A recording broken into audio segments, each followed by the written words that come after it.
The energy on the set of The View that morning was unlike anything the production crew had felt in months.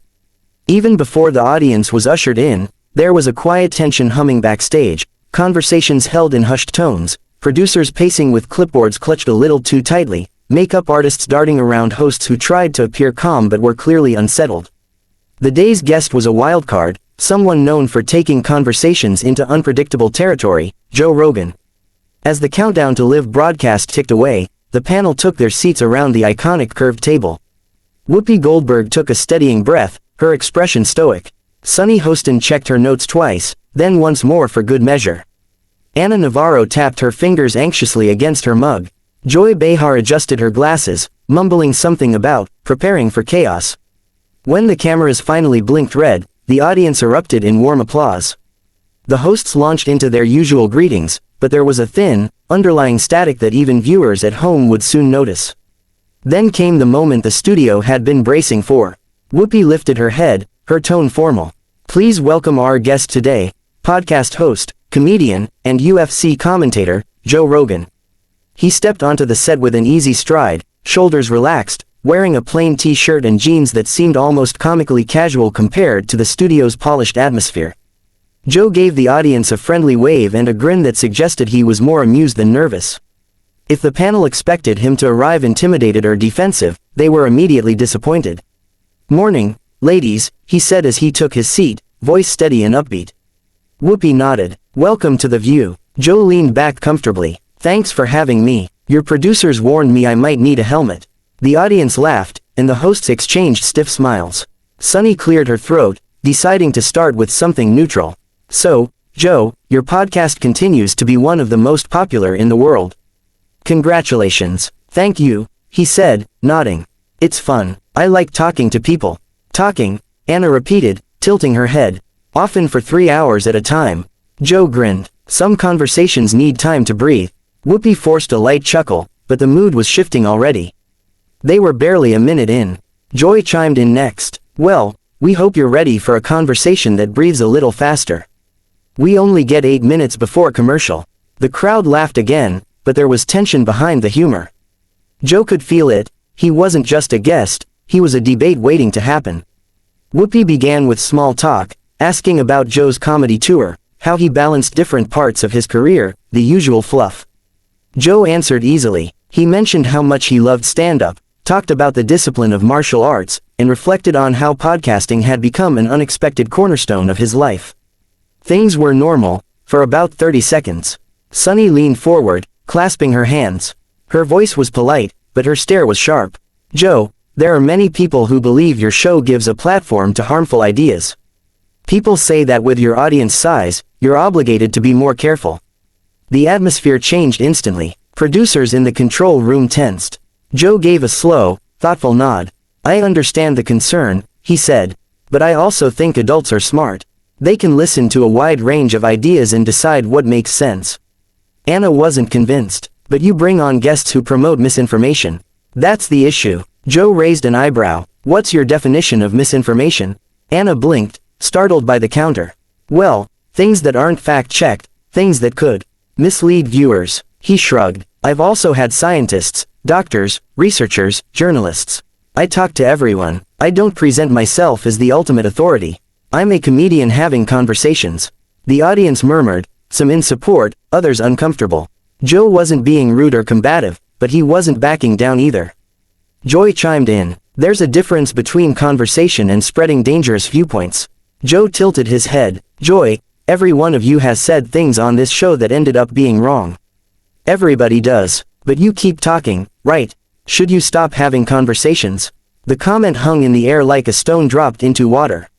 Sunny stiffened. "Joe, we're journalists. You're you."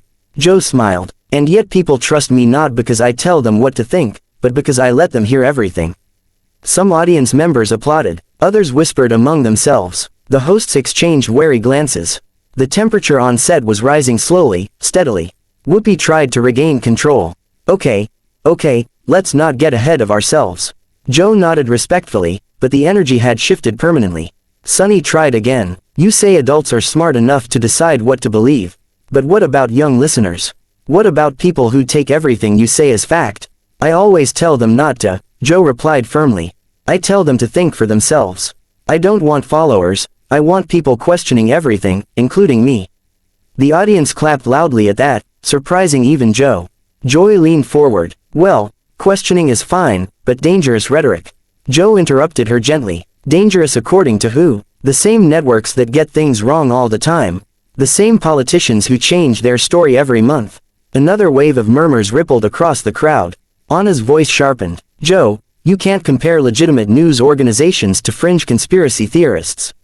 The studio break ended with a rushed countdown, and as the cameras returned from commercial, the atmosphere on The View was charged, heavy, electric, and undeniably volatile. The audience sensed it, leaning forward in their seats with an anticipation normally reserved for boxing matches or courtroom dramas. The producers behind the scenes weren't even pretending to stay calm anymore. Some stood with headsets clamped tight, others paced frantically, whispering into microphones while praying nothing else would explode on live television. Joe Rogan sat exactly where he had been before the cut, calm, hands folded, expression unreadable. The hosts, however, had shifted in their seats. Their posture was straighter, their voices tighter, their eyes sharper. If the first half of the interview was a simmer, the second half was set to boil. Whoopi tried to rein in the temperature as she welcomed viewers back, but her tone was strained. We're still here with Joe Rogan, she said, forcing a smile that didn't quite reach her eyes. And we're having a spirited conversation. Joe nodded politely. That's one way to put it. Joy Behar didn't waste a second. She leaned forward, elbows planted firmly on the table, her glasses perched low on her nose like she was preparing to interrogate a witness. Joe, what you call a conversation, others call reckless. You've given airtime to people who mislead the public. That's irresponsible. Joe exhaled slowly, tapping a finger against the table. Joy, you say reckless. I say adults should have access to a wide range of opinions. Not everything needs a filter. Not everything needs a platform. Joy shot back. The audience murmured, some in agreement, others in excitement at the escalating tension. Joe smiled, but it wasn't playful. Joy, just last week you said a sitting senator committed election fraud, when the investigation showed no such thing. The network issued a correction immediately. Should you lose your platform because you got something wrong? The studio reacted instantly. Several audience members gasped loudly, a few clapped, one person yelled, tell her. Before swiftly being shushed by an usher. Joy froze mid-breath, color rising in her cheeks. For a moment, the only sound was the hum of the overhead lights. Whoopi raised her hands, trying to contain the eruption. Okay, let's not turn this into a personal attack. Joe wasn't attacking, but he wasn't backing down either. I'm just saying mistakes happen. You've made them, I've made them, everyone with a microphone has made them. Sunny Hostin chimed in next, her tone coldly professional. Joe, you're equating a comedian hosting a podcast with journalists whose job is to report facts. It's not the same. Joe turned to her. Sunny, I've had epidemiologists on. Neuroscientists, journalists, doctors, and yes, a few oddballs.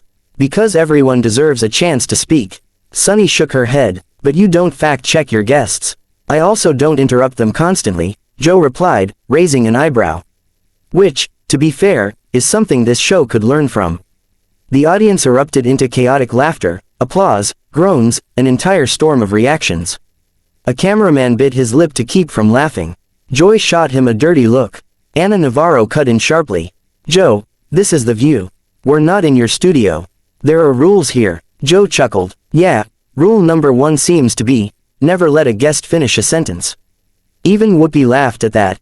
Just a small, involuntary huff, but she quickly caught herself and cleared her throat. Let's stay on track. But the conversation had already shifted beyond control.